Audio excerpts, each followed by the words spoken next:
Yeah, it's time. It's finally time. So, what is in this box? It could be a myriad of different things. It could be my 401k. It could be, being on the size, it could be an original Xbox One because it has this kind of wide dimensions. But no, this is something that I have been trying to get for myself for a hot minute since it came out. I missed the pre-order date because I was broke at the time. When I finally had the money to get it, it's been sold out, and I've been trying for like almost 2 years. And I've had the money in my account just ready, like when I can pounce on it and get it. But I've not had good luck. I knew one person in particular who had amazing luck with getting this console. And I told him, hey, when the time comes, I have the money. I will give it to you. Will you get the system? Because you've had consistent luck on getting them. And kind of went like, well, here's the things you can do to get it. So I'm sure you can get it. It's not really luck. It's based on these factors. And yeah, it didn't work out for me really well. It did not work out good for me. I did try. Woke up at 4 in the morning. Still no avail. No luck. When I finally did have the time to wake up at 4 in the morning, I was broke again. I have the money now, but it eventually came. He just hit me up out of the blue, said, hey, if I can get one, I'll get it for you. And I said, like, you sure? You good about this? And he said, yeah, I got you. So yeah, inside this is a PlayStation 5. I have been trying to get this for a long time. I am happy it is here. I should not be slamming this hard because this console is hard. I wish I could show one side of this, but it's got all my contact stuff. Because the person who delivered this, or whoever was in charge of this box, did a bad job because there was a hole in here. They had to patch it. The place in particular that delivered this, I worked for this company last year, and I know the state of the boxes, so I was kind of worried there. So yeah, I was gifted this by my boy, my day one. Brandon, you watching this? Hey, you're a real one for this. I'm still going to get you back for some later on. But yeah, I'm going to open this bad boy up. So this is going to be interesting because I have not actually seen a PS5 in person. Because when this system hit, obviously COVID still going on. I only know a few people that have the console, but I have not gone to their place to see it. I've not held the controller in my hand, so this is going to be a first impression everything. The size of the console, the controller, all. Alright, get this bad boy. Alright, that's shipping stuff, don't worry about that. Hold on, I gotta get this camera over here. Oh. It's beautiful. It's right there. All right. Let me get this. I gotta get this out. Get this out smooth. I'll do it this way.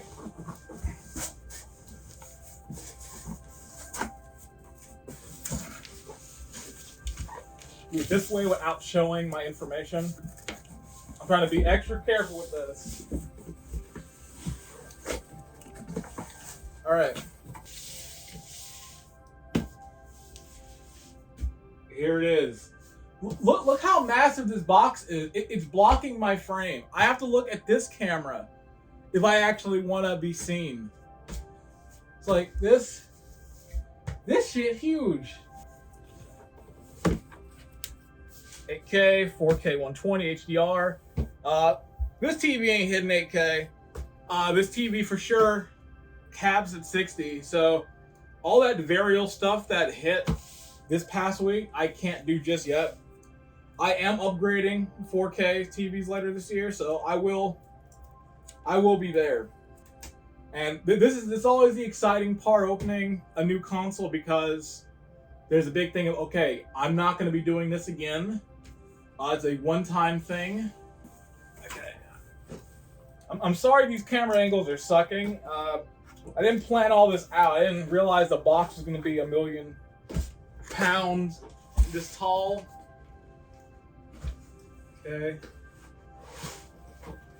This way.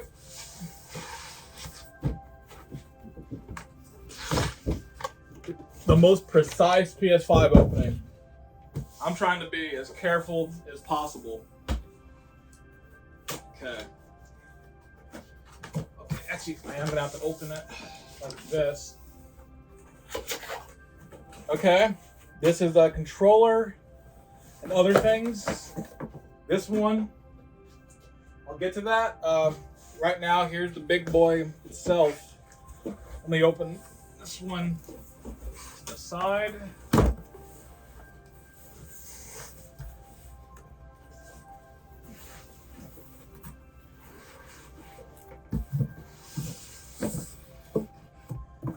And it's like, John, you unboxing? You an unboxing channel now? It's like, well, no.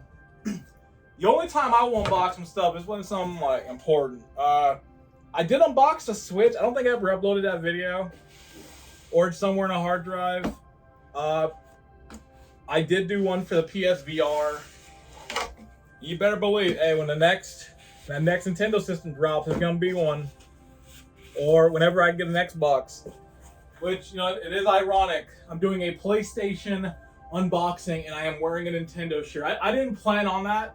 It's just what shirts I have in my closet that are like clean. I think I'm gonna check out the controller first. So like I said, I've not held the controller. I've heard nothing but good things about this thing. The haptic feedback, the adaptive triggers, like that stuff I'm really excited to see. Like there are a lot of games that it's like I'm not really too interested on like the game itself, but I almost want to get just so I can try out the triggers. All right, here it is.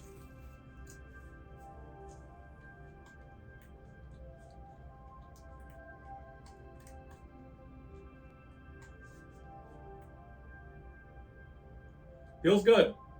This controller does feel good. It has good weight to it. I do have PS3, I have a PS4 controller over here to compare. And this controller is good too. This controller is my PC one. Feels good, feels fine. But I don't know, like this controller feels good. Like it fits perfectly in my hand. Which isn't to say the PS4 one does, but now after holding that one, this one almost feels a little smaller because like the way my index fingers kind of protrude out isn't the same on this one where it fits in perfectly. That's pretty nice there. I should have a PS3 one in here too, deep in here, but like, you know, shit, am I just gonna do the whole system library? Because I could just do that. Yeah, I don't know what the 3 is, but listen, for going back, we gotta go back. I don't have my original DualShock. It's in a box somewhere. But hey, PS2. And it's funny, this controller was like top of the line. You know, still good. But it's kind of hard playing it like now. After this. And after this, and you go to PS3 with DualShock 3, 6-axis, like, it really is interesting to kind of see the evolution of the controllers. Because the thing is, the Sony controller has stayed fundamentally the same for over 20 years. It always will have the 2 analog sticks, D-pad. This is the only part that's really fundamentally changed. And then buttons good, and the triggers have changed. But design-wise, they've stayed pretty consistent in how they've designed them and just in the style. Like it feels like every time they do a controller, they really up themselves. Like coming off DualShock 2 to then the 3, where they're being wireless and like all the motion stuff, like really big upgrade. The 4 with the touch-sensitive button in the middle, where you can now have that kind of a new button and all the stuff there, like with the light bar and how that was integrated. Really cool.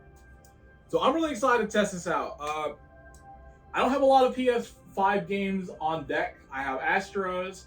I got some of the PS4 games that have been upgraded to 5. I have to go buy some PS5 games, so I'm gonna go do that. Vader, what, you trying to see this controller? Are you trying to see this? Trying to get on some of these games? You just staring at the wall? That's all right. It's all right. You came to see this? Came to see this heat? All right. Well, I've delayed it long enough. I'll get to this. Everything else here is just AC unit, HDMI. All right. This is the big one now. This is the console. The system itself, which there are all the memes about it. Like, it looks like an air conditioner. It looks like an air filter. It looks like a lot of different things. I made a lot of the jokes. But, I get to see it in person now. See what this thing looks like in action. And I have to see if it will fit in my shelf. The one thing I remember when it first got revealed, it's like, all right, that system looked pretty huge. And I was looking at my shelf like, will this shit fit? So right now, it's going to decide whether I need to put it in there or if I have to get rid of my entire double-decker shelf and just go down to a single. All right. That new console, that new plastic smelling good.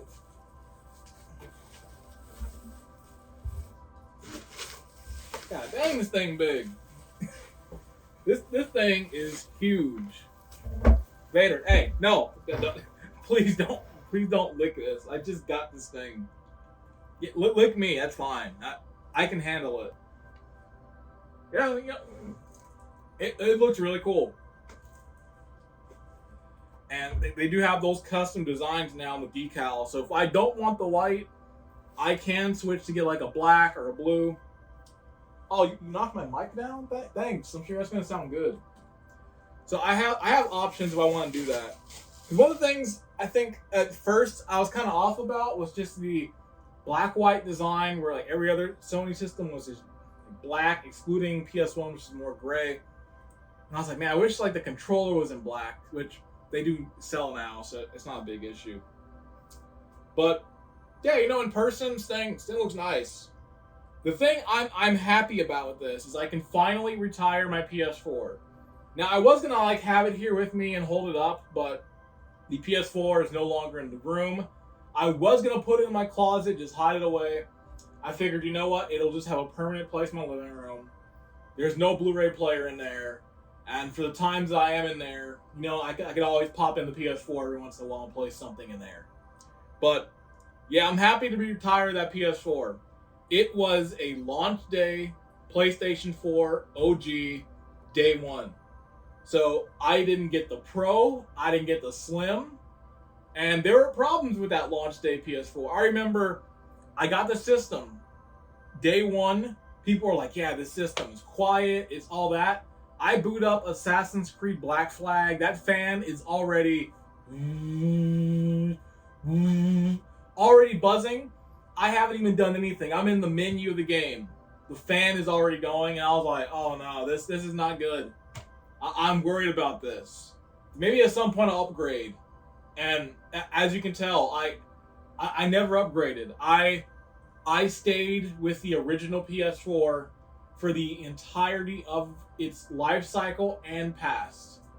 So the PS4 can now be retired. I'm now onto the 5, which I'm happy about. I've heard this thing is quiet. My room is not going to heat up 20 additional degrees because my PS4 legit would heat my room up. If the house is internal temperature is 75, my room legit would be like 88, almost 90. Like it's bad. It was bad. Like I don't know how it lasted those last few years. Like when we had Final Fantasy VII Remake, Red Dead Redemption 2, Last of Us Part 2, all those big games, my system sounded like it was dying. Like I pretty much had to play Last of Us Part 2 with headphones on. It's the only way I could hear the audio. Even with the TV maxed out, I couldn't hear anything. It was just like in the back. It was really annoying. Alright, so real quick, before I set this thing up, I need to see, is this thing gonna fit in my in my TV shelf. Like I've been planning this out for like almost 2 years now. Just is it gonna work there? I have a space to the side I could put it, but I don't know. I'm gonna find out. Let's see. All right, moment of truth. Is it just to see? Will this fit in there?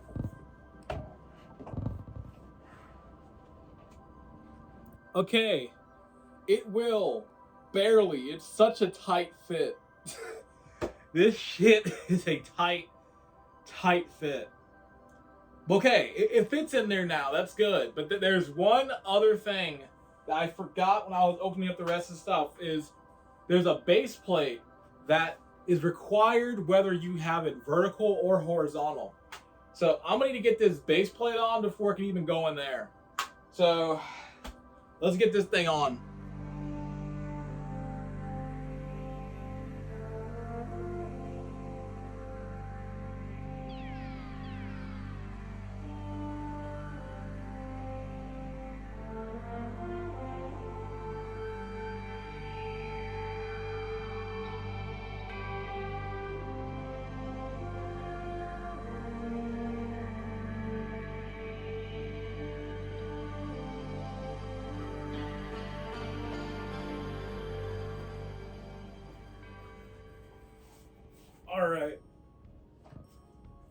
All right, the base plate's on. I think I found I'm not gonna have it in that spot because it's way too tight, way too claustrophobic. There is a spot right over on the other side of my TV, and it's a spot I specifically opened up for when I got a PS5. So you know what? I'm gonna go with my original idea and I had in mind. I'm gonna put it in that spot, and it's right next to a plug. The HDMI should fit. I'm gonna do that. So yeah, let's not even worry about the horizontal stuff. Let's just move with this. All right. Well, the console setup, at least outside, I have all the parts here. I still gotta do that setup. Like, listen, you don't want to see me do that. That's gonna be the boring stuff. Like, all right, plug this outlet into here. Plug this HDMI into here.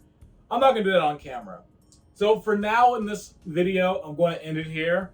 But it is not the end of my PS5 coverage.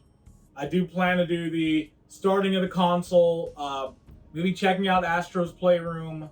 I need to see kind of firsthand how this stuff is, and I do want that, at least in a video. And yeah, there's going to be a lot of different PS5 games I got to pick up now on sale, because I have a long backlog of games to catch up on. I'm talking Miles Morales, I've held off on because I want to get on the 5. Demon Souls, even though I'm in Elden Ring right now. Returnal, Ratchet and Clank. There's a lot of PS4 games I want to play now again on the PS5 because now they're the enhancements. So my backlog, this I think I'm almost done with it. I add like 100 other games, but well, it's fine. That's a good problem to have. So yeah, that's gonna be it for me here. Special thanks, yes, again. Hey, Brandon. Special thanks to you on this one. Yeah, this is dope. This is really dope. I'm excited to check this thing out. Finally be playing some games 4K 60 on console. Last year, I was able to play stuff on PC good, but now I can do it on console, so, you know, I'm pretty happy there. So yeah, that's gonna be it from me here for this first part of it. Thanks for watching this long, marauding unboxing. I promise there's not a lot of these on this channel. And I will see you next time. Peace. Yeah, I know, Vader. I know. The video is done. I'm ending it. Come on. Now, well. See you later.